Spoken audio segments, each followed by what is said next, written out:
నమస్కారం. మహీ పాడ్కాస్ట్కి స్వాగతం. నేను మీ స్వాతి. ప్రపంచంలో మనం అందరినీ ప్రేమిస్తాం, అందరి కోసం టైం కేటాయిస్తాం. కానీ మన గురించి మనం ఎప్పుడైనా లోతుగా ఆలోచించామా? మన మనసులో కలిగే అలజడికి, ఒత్తిడికి మనం ఇచ్చే మందేంటి? ఈరోజు మనం ఒక లైఫ్ చేంజింగ్ బుక్ గురించి మాట్లాడుకుందాం. అదే the art of self therapy. మన మానసిక సమస్యలకు వేరే ఎవరో వచ్చి పరిష్కారం చూపిస్తారని ఎదురు చూడకుండా మనల్ని మనమే ఎలా బాగు చేసుకోవాలి, మన అంతరాత్మతో మనం ఎలా స్నేహం చేయాలి అనే అద్భుతమైన విషయాలను ఈ ఎపిసోడ్లో క్లియర్గా తెలుసుకుందాం. ఇది విన్నాక మీ మీద మీకు ఉండే అభిప్రాయం ఖచ్చితంగా మారుతుంది. Let's get started. ముందుగా మనం అర్థం చేసుకోవాల్సింది సెల్ఫ్ అవేర్నెస్. మనకు కోపం వచ్చినా, బాధ వేసినా వెంటనే ఇతరుల మీద నెట్టేస్తాం. కానీ ఈ పుస్తకం ఏం చెప్తుందంటే ఆ భావోద్వేగానికి మూలం మనలోనే ఉంటుంది. ఉదాహరణకు, ఎవరైనా మిమ్మల్ని ఏదైనా అంటే మీకు కోపం వచ్చిందనుకోండి, అది వారు అన్న మాట వల్ల కాదు, ఆ మాటను మీ మనసు ఎలా రిసీవ్ చేసుకుంది అనే దాని వల్ల వస్తుంది. మన ఆలోచనలు వేరు, మనం వేరు. ఆకాశంలో మేఘాలు వస్తూ పోతూ ఉంటాయి, కానీ ఆకాశం మాత్రం అలాగే ఉంటుంది. మన ఆలోచనలు కూడా ఆ మేఘాల లాంటివే. వాటిని కేవలం గమనించాలి తప్ప వాటితో కలిసి కొట్టుకుపోకూడదు. మన తలలో ఎప్పుడు ఒక నెగటివ్ వాయిస్ వినిపిస్తూ ఉంటుంది. నువ్వు దీనికి పనికి రావు, అందరూ నిన్నే చూసి నవ్వుతున్నారు అని అది చెప్తూ ఉంటుంది.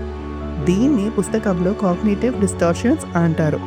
అంటే మన మెదడు మనకు చూపే అబద్ధపు చిత్రాలు. వీటిని గుర్తించడం నేర్చుకోవడమే సెల్ఫ్ థెరపీలో మొదటి మెట్టు. ఇక రెండో ముఖ్యమైన విషయం మనలోని ఇన్నర్ చైల్డ్ లేదా అంతర్గత శిశువు. మనలో ఇంకా ఆ చిన్న పిల్లవాడో లేక పిల్లో ఉంటారు. చిన్నప్పుడు మనకు తగిలిన మానసిక గాయాలు మనల్ని ఇప్పటికీ భయపెట్టచ్చు. అందుకే ఈ పుస్తకం సెల్ఫ్ కంపాషన్ అంటే మన మీద మనం జాలి చూపడం నేర్పిస్తుంది. మనం వేరే వాళ్ళకి కష్టం వస్తే ఎంతో ఓదారుస్తాం, కానీ మనకు కష్టం వస్తే మాత్రం మనల్ని మనం తిట్టుకుంటాం. అలా కాకుండా మీకు మీరు ఒక బెస్ట్ ఫ్రెండ్లా మారాలి. గతాన్ని మార్చలేం, కానీ గతం గురించి మనం ఇప్పుడు అనుకుంటున్న విధానాన్ని మార్చుకోవచ్చు. దీనికోసం డైరీ రాయడం చాలా మంచి పద్ధతి. మనసులో ఉన్న భారం అంతా కాగితం మీద పెడితే మెదడు ప్రశాంతంగా మారుతుంది. సెల్ఫ్ థెరపీ అంటే ఏదో పెద్ద సైన్స్ కాదు ఫ్రెండ్స్. మనల్ని మనం అర్థం చేసుకోవడం, మనల్ని మనం క్షమించుకోవడం, అప్పుడప్పుడు మన భుజం తట్టి పర్వాలేదు అంతా బాగుంటుంది అని మనకు మనం చెప్పుకోవడం. గుర్తుంచుకోండి, మీ జీవితానికి మీరే హీరో, మీ మనసుకి మీరే డాక్టర్. ఈ పుస్తకంలోని విషయాలు మీకు కొంచెమైనా ధైర్యాన్ని ఇస్తాయని నేను ఆశిస్తున్నాను. ఈ వీడియో మీకు నచ్చితే మీలో కలిగిన ఆ ఒక్క మార్పు ఏంటో కింద కామెంట్ చేయండి. అలాగే మీ ఫ్రెండ్స్లో ఎవరైనా ఒత్తిడితో బాధపడుతుంటే వారికి దీన్ని తప్పకుండా షేర్ చేయండి.